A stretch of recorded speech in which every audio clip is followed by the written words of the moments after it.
Bonsoir, chers spectateurs de la chaîne OKC et l'Évangile. Je suis encore tout joyeux de vous avoir en vie par la grâce du Seigneur. Alors, je vous l'ai dit précédemment que j'allais très bientôt poster une vidéo ordinaire qui allait porter sur un thème bien précis comme j'ai l'habitude de le faire dans les vidéos précédentes. Et aujourd'hui, le thème qui va nous préoccuper, c'est le baptême de repentance prêché par Jean. Donc, habituellement, nous avons pour l'habitude de nous baser sur un passage de la Bible. Et pour ce thème, ce énième thème, pour cette énième vidéo, qui, je l'ai déjà dit, le baptême de repentance prêché par Jean, se trouve dans l'Évangile selon Luc, le chapitre 3. Et nous n'allons pas lire tout le chapitre 3, mais nous allons lire quelques versets qui vont nous aider à pouvoir mieux comprendre ce dont il est question. Et ici, nous allons lire plus précisément à partir des versets 10 et suivants. Donc du verset 10 au verset 14 pour être plus précis. Donc je lis donc dans la version d'Arby de la Bible. Vous verrez que j'aurai la tête baissée, c'est parce que je serai en train de lire. Donc, prêtez donc attention. Évangile selon Luc, le chapitre 3, à partir du verset 10. Il est écrit, et les foules l'interrogèrent disant, c'est-à-dire les foules interrogèrent Jean disant, que faut-il donc que nous fassions? Et répondant, il leur dit, que celui qui a 2 tuniques en donne à celui qui n'en a point, et que celui qui a des vivres fasse de même. Le verset suivant, le verset 12. Et des publicains vinrent aussi pour être baptisés. Et ils lui dirent, Maître, que faut-il que nous fassions? Et il leur dit, ne persévérez rien au-delà de ce qui vous est ordonné. Et des gens de guerre l'interrogèrent aussi, disant, et nous, que faut-il que nous fassions? Et il leur dit, ne commettez pas d'extorsion, ni n'accusez faussement personne, et contentez-vous de vos gages. Donc, fin de lecture. Donc, nous verrons que 3 types de personnes sont venues voir Jean. Donc, 3 catégories de personnes sont venues voir Jean. Et parmi ces 3 catégories, il y avait ceux-là qui étaient de la foule, notamment des Juifs, qui sont venus voir Jean. Et ils posent la question à Jean, celle de savoir qu'est-ce qu'il fallait qu'il fasse pour être sauvé. Parce que Jean prêchait bien le baptême de repentance, il prêchait le baptême de repentance, et les Juifs avaient conscience que, au regard de la parole de Dieu, il fallait qu'ils fassent quelque chose pour être sauvés. Parce que Dieu, après que le péché soit entré dans le monde, a prononcé une sentence qui condamne Satan. Et je dirais que c'est Satan seul qui ne peut pas être sauvé, parce que la condamnation que Dieu a prononcée sur lui, c'est de façon définitive. Et Dieu ne se repentira pas de cette condamnation-là. Donc c'est pour que Satan, lui, est perdu à toujours, à jamais. Ce qui n'est pas le cas pour l'homme. Donc les Juifs savaient bien qu'ils avaient à faire quelque chose pour être sauvés. Mais qu'est-ce qu'il fallait qu'ils fassent? Cela, ils ne le savaient pas. D'où leur question qu'ils ont posée à Jean. Les gens savaient ce qu'ils avaient à faire. Et Jean, en réponse, leur dit que celui qui a 2 tuniques, celui qui a 2 vêtements, celui qui a 2 habits, qu'il en donne. Donc, il peut donner, s'il a 2 habits, il peut donner un habit, un vêtement à celui-là qui n'en a pas du tout. Donc, ça, c'était accomplir un acte matériel, donc une œuvre quelconque pour être sauvé, pour obtenir le pardon de Dieu. Et cela, c'était au temps de Jean. Et aussi, pareil, celui qui avait à manger, mais qui voyait quelqu'un d'autre qui n'avait pas à manger, donc celui-là qui avait de la nourriture pouvait partager cette nourriture qu'il avait avec une autre personne dont il sait qu'elle n'avait aucunement aucune chose à manger, aucune nourriture, je dirais, à manger. Donc, c'est ce que Jean leur donne en réponse. On peut se demander donc la question de savoir, on peut se poser la question de savoir, est-ce qu'aujourd'hui là, il suffit de donner un habit, il suffit de donner un vêtement à un proche, à une personne même qu'on ne connaît pas, pour obtenir le salut de Dieu? La réponse sur la base de la parole de Dieu est claire. Il ne suffit pas seulement, il n'est pas suffisant de donner à manger ou encore même un vêtement à une personne pour avoir le salut. Que faut-il donc qu'on fasse? La question a été posée au temps de l'apôtre Paul à l'apôtre Paul lui-même, et cela est contenu dans la parole de Dieu. Après que Jésus soit venu sur la terre, qu'il soit mort, crucifié et qu'il soit monté dans le ciel, le geôlier, en posant la question à l'apôtre Paul de savoir que faut-il que je fasse pour être sauvé, l'apôtre Paul lui dit, crois au Seigneur Jésus et tu seras sauvé. Cela est encore valable aujourd'hui. Je n'ai pas dit qu'il ne faut pas donner du vêtement à quelqu'un qui est dans le besoin. Il n'est pas dit non plus qu'il ne faut pas donner à manger à quelqu'un qui a faim. Dieu lui-même aime cela. Dieu lui-même veut cela. Mais en ce qui concerne la question du salut, cela n'est pas suffisant.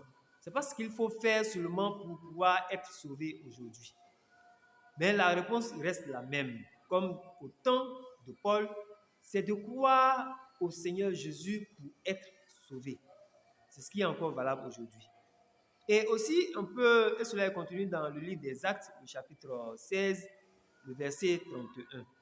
Et cela est valable pour chacun de tous ceux-là qui n'ont pas encore cru en Jésus aujourd'hui. Et la suite, d'autres personnes sont venues, à savoir des publicains. Et ceux-là, les publicains, c'est ceux-là qui, au temps de Jean le baptiseur, recevaient les impôts. Donc, ils récoltaient l'impôt, ils recevaient l'impôt, voilà, des Juifs. Et ceux-là sont venus aussi, ils savaient qu'eux aussi, ils avaient à faire quelque chose pour être sauvés, pour échapper à la colère de Dieu. Et en réponse aussi, quand les publicains sont venus voir Jean pour savoir ce qu'il fallait qu'il fasse, et Jean leur dit, ne persévérez au-delà de ce qui vous est ordonné. Ce qui veut dire quoi?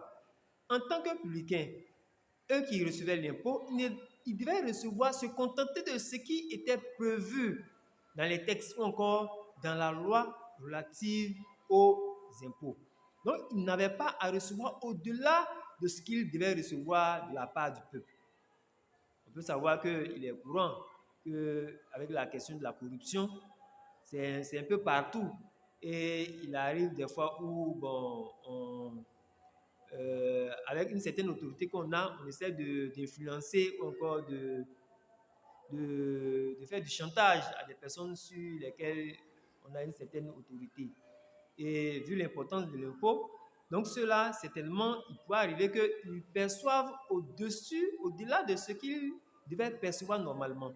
Et là, Jean, le baptiseur, les connaissant, leur a dit qu'il ne leur faut pas recevoir au-delà de ce qui leur est ordonné.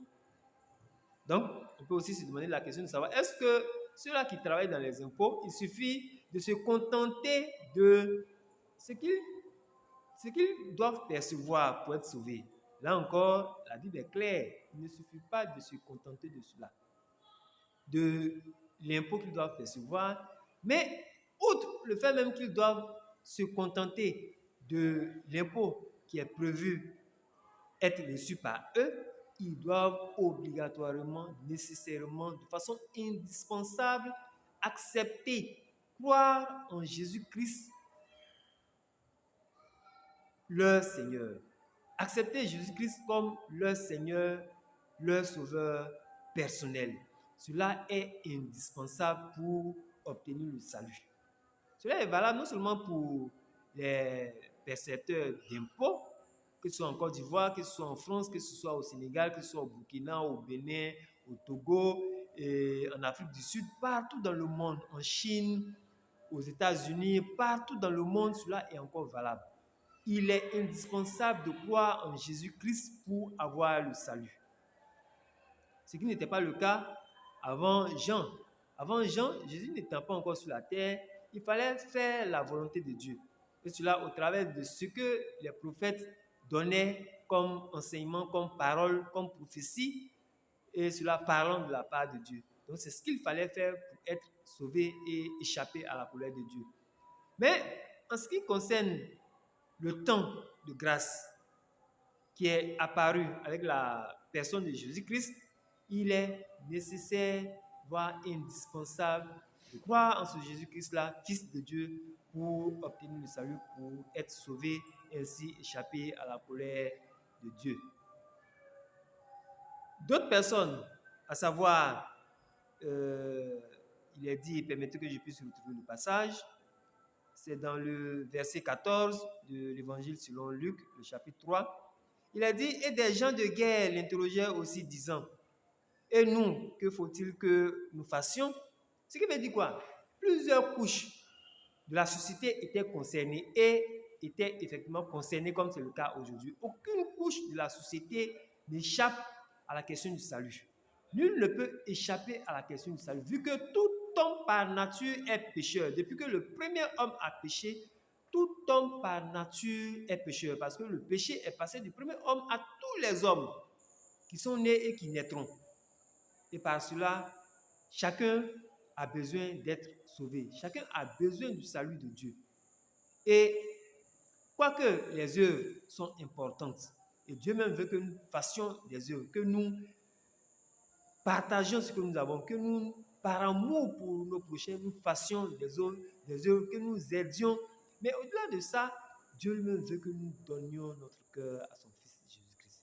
Que nous acceptions Jésus-Christ comme son Fils bien-aimé et que nous croyons en lui comme celui-là qui est le seul capable de pouvoir nous sauver, nous apporter le salut et pour que nous puissions vivre avec lui dans sa maison pour toujours.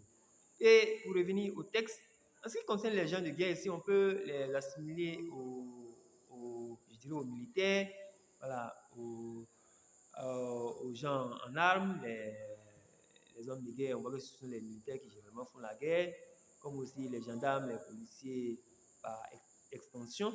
Donc, on peut penser aux forces armées en quelques mots. Voilà. Donc, ceux-là aussi, ils savaient qu'ils avaient à faire quelque chose. Donc, à l'image des Juifs, du peuple de façon générale, comme aussi des publicains qui recevaient l'impôt, les hommes de guerre, les forces armées aussi ont besoin de salut. Et ils le savaient depuis le temps de Jean. Et c'est la raison pour laquelle ils sont venus voir Jean pour pouvoir savoir ce qu'eux aussi devaient faire pour être sauvés. Et Jean leur donne la réponse, celle de savoir qu'ils n'avaient pas à commettre d'extorsion, ni d'accuser faussement quelqu'un.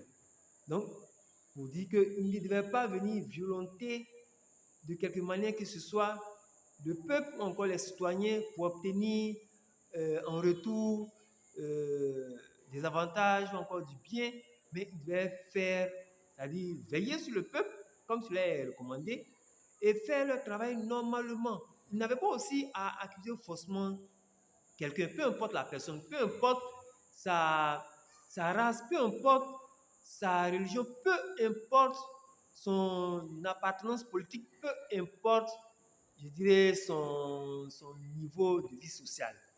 Mais ils avaient à faire correctement leur travail.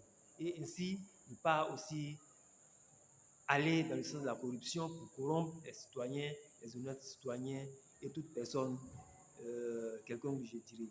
Donc, ceux-là aussi n'étaient pas concernés, mais le salut, ils savaient bien qu'ils avaient besoin du salut, d'où leur question à Jean le baptiseur. Nous voyons aussi la réponse de Jean le baptiseur. Ils avaient à faire quelque chose. Mais on peut encore aussi se demander, est-ce que ceux-là, en faisant ainsi, ils seraient sauvés? C'est tellement, parce que Jésus, l'évangile de grâce n'était pas encore prêché par Jésus en tant que tel. Mais aujourd'hui, quoique il est important d'être correct dans son service, que ce soit son service militaire, comme aussi son service en tant que, je dirais, policier ou encore gendarme, ou encore de quelques forces armées que ce soit, il est important, primordial, indispensable, comme dans les cas précédents, d'accepter Jésus-Christ comme son sauveur et Seigneur personnel pour être sauvé.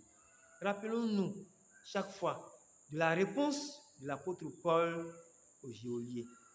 Que faut-il que je fasse pour être sauvé?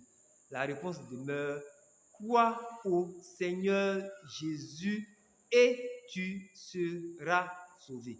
Crois au Seigneur Jésus et tu seras sauvé. C'est la réponse qui est là. Elle date de plusieurs milliers d'années, mais elle est encore valable aujourd'hui. Elle est restée écrite, elle est encore valable aujourd'hui. Et c'est ce que chacun doit faire pour être sauvé. Juste vous encourager, chers spectateurs de la chaîne OKCI l'Évangile, à ne pas être triste. À ne pas être triste comme le chef des peuples qui était venu voir Jésus. Et cela se retrouve dans l'évangile, le même évangile selon Luc, le chapitre 18, le verset 18 et suivant, qui était venu voir Jésus, un chef, pour lui demander qu'est-ce qu'il fallait qu'il fasse, que ce chef-là lui-même fasse pour hériter du royaume de Dieu. Jésus lui a dit ce qu'il fallait qu'il fasse. Et il fait savoir à Jésus qu'il a fait tout cela. Jésus, ayant compris, lui a fait savoir qu'il lui manquait une chose. C'était de vendre. Cette fois-ci, ce n'était pas, je dirais, comme dans les cas précédents, mais c'était de vendre. Jésus savait qu'il avait de grands biens. Donc, il devait vendre tous ses biens et les distribuer aux pauvres. Ce qui était vraiment difficile pour le chef des peuples, pour ce chef des peuples-là qui était venu voir Jésus. Mais ce n'était pas chose impossible. Jésus savait qu'il pouvait le faire. Et Jésus lui a dit qu'il aurait un grand bien, un grand trésor, pour être plus précis, dans le ciel. Mais il n'a pas écouté Jésus et il allait tout triste. Donc il ne faudrait pas, chers spectateurs, que nous soyons tout tristes après avoir entendu ces paroles contenues dans la Bible, ces paroles de l'évangile de Dieu, ces paroles de l'évangile de Jésus-Christ. Cela, c'est pour notre bien, non seulement sur la terre, mais au-delà de notre bien, de notre bonheur terrestre, c'est pour notre bonheur céleste dans la maison du Père. Je suis encore tout heureux de vous avoir partagé encore ces quelques connaissances, je dirais, contenues dans la parole de Dieu, basées sur la parole de Dieu elle-même et cela en relation avec le baptême de repentance prêché par Jean. J'espère que pour ceux qui ont encore écouté, pour ceux qui ont encore regardé cette vidéo, mais qui ne sont pas encore abonnés, vont s'abonner dans les secondes qui vont suivre. Et maintenant, en cliquant sur le bouton rouge, s'abonner et ainsi bénéficier des prochaines vidéos. Et aussi, ne pas oublier de cliquer sur la cloche de notification pour aussi continuer à bénéficier des prochaines notifications de chacune des vidéos qui seront très prochainement publiées. Merci encore à tous et à toutes, en espérant nous revoir bientôt avec la personne de Jésus-Christ.